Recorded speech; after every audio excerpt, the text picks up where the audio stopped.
দেশের ৩৪টি জেলায় ঝড়ো হাওয়া ও বজ্রপাতের সতর্কবার্তা দিয়েছে আবহাওয়া অধিদপ্তর। আজ দুপুর ১২টা থেকে পরবর্তী ২ থেকে ৪ ঘন্টার মধ্যে এই ঝড়ো হাওয়া ও বজ্রপাত সহ বৃষ্টি বা বজ্রবৃষ্টি হতে পারে বলে সতর্কবার্তায় জানিয়েছে আবহাওয়া অফিস। সতর্কবার্তায় দেশের অন্তত ৩৪টি জেলার ওপর দিয়ে অস্থায়ীভাবে প্রতি ঘন্টায় ৪৫ থেকে ৬০ কিলোমিটার বেগে ঝড়ো হাওয়া ও বজ্রপাত সহ বৃষ্টি বা বজ্রবৃষ্টি হতে পারে বলে জানানো হয়েছে।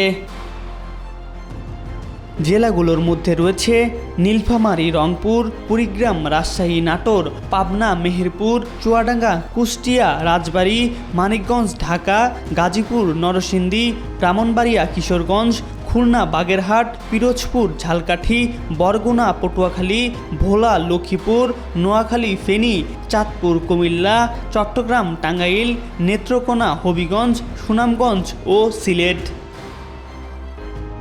এক্ষেত্রে ঝুঁকিমুক্ত থাকতে পরামর্শ দিয়েছে আবহাওয়া অফিস। পরামর্শগুলো হলো, বজ্রপাত হলে ঘরের মধ্যে থাকতে বলা হয়েছে, জানালা ও দরজা বন্ধ রাখার কথা বলা হয়েছে। সম্ভব হলে যাত্রা এড়িয়ে চলতে অনুরোধ করেছে আবহাওয়া অফিস। এছাড়া নিরাপদ আশ্রমে আশ্রয় ও গাছের নিচে আশ্রয় নিতে নিষেধ করা হয়েছে। কংক্রিটের মেঝেতে সান না করা এবং কংক্রিটের দেয়ালে হেলান না দেওয়ার পরামর্শও দেওয়া হয়েছে। বৈদ্যুতিক ও ইলেকট্রনিক ডিভাইসগুলোর প্লাগ খুলে রাখতে বলা হয়েছে। এছাড়া জলাশয় থেকে উঠে আসা ও বিদ্যুৎ পরিবাহক বস্তু থেকে দূরে থাকা ও শিলাবৃষ্টির সময় ঘরে অবস্থান করতে বলা হয়েছে। MR আকাশ, আজকাল।